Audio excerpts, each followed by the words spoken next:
特别的经验，就是因为毕竟比较少，像是对于手表那些对于运动员来讲，所以我觉得算是一个非常新奇的体验。讲到新鲜的体验，其实从奥运回来之后，应该有非常多新鲜的体验啊。对，觉得到目前觉得有没有最印象深刻的事情？印象深刻吗？其实我对于像拍一些杂志啊那些，就是其实是比较用那种访谈的方式去进行这些拍摄，所以我觉得就是也是把我自身比完奥运的当下心情啊、自己的经验啊，跟往后的目标做一些分享，我觉得就是一个很特别的经验，而且又刚好可以拍一些照片，对，也是平常比较没有尝试到，也没有太多时间可以去拍一些比较对于自己本身对于时尚啊一些照片。那时候看到自己照片有吓一跳吗？有，就是发现其实自己也有另外除了运动方面来讲，这是因为是潜水表，自己对于当然平常就是游泳，那对于潜水自己是有兴趣或是有想过的？因为其实我只有浮潜过，对，因为其实看一些海底啊，那其实我觉得算是一个。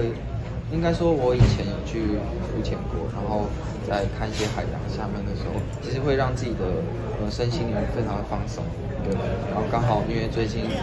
Seiko 这个也是潜水表，所以我觉得刚好也跟我做了连结，对。然后他们的现在最近主旨也是永无止境，然后那个泳也是刚好是游泳的泳，所以我觉得就是刚好非常贴近我本身，对。一样都是泡在水里，觉得看海底跟。在游泳池里面，觉得那个心情上会不会怎么样？我觉得一种算是，其实我觉得不会差很多了。毕竟我对于游泳本身也不会，其实游泳就是让我一些可以去舒压、放松心情的一个方式，跟去海边玩啊，其实也是另一种的舒压方式。所以我觉得对我本身来讲都是一个好的事情。那当然讲到舒压，最近要比赛，对，那目前备战的情况可以跟大家分享一下。目前备战的情况，我觉得还算是蛮顺利的，对，一直都在一个目标上，对。然后就是因为全运会基本上我比的项目蛮多的，对，所以就是现在也是目前在加强自己的体能方面、体力上面，然后希望可以有一个好的表现。又要备战，又要出。调整情况怎么样？我觉得我目前来讲的话，还是按部就班的练习嘛，然后基本上其实我自己额外会加强，就像昨天其实课表练完的时候，我觉得自己还不够，然后就跟家人说，我想要再多游一点，然后家人就说很好，就是我这种其实我希望我可以维持这样的态度吧，然后一直到奥运，因为毕竟昨天才刚倒数嘛，然后给我一个很大的激励吧，然后也是提醒我自己吧，对。那因为教练有特别强调，就是其实你的冷静跟沉着啊，是在赛场上表现好的一个关键。那你自己觉得因为从一路上到现在，其实你刚才都会有会觉得受不了压力的时候，那你自己都怎么克服的？基本上我其实不太算是一个会把自己压力讲出来的一个人，然后基本上我都是自己去吸收，然后我觉得自己吸收是应该说算是从小养成，然后我觉得态度的转换很重要，就是我觉得要正面思考吧，然后不要把什么事情都往负面的先去想，就是把它想成是正面的，那对我蛮有帮助的。就是正面思考是因为家庭的关系吗？因为其实刚刚有跟日本的那个体能教练聊说，他觉得这是你的个性使然，就是说你并不是刻意的去压抑自己的那种，比如说某一些不 OK 的情绪这样。应该也算是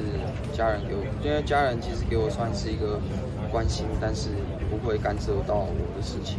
对，因为其实我很多事情都是自己去决定，然后家人顶多给我提供意见，然后让我去参考，然后但是最终的很多决定权都是在我手上的。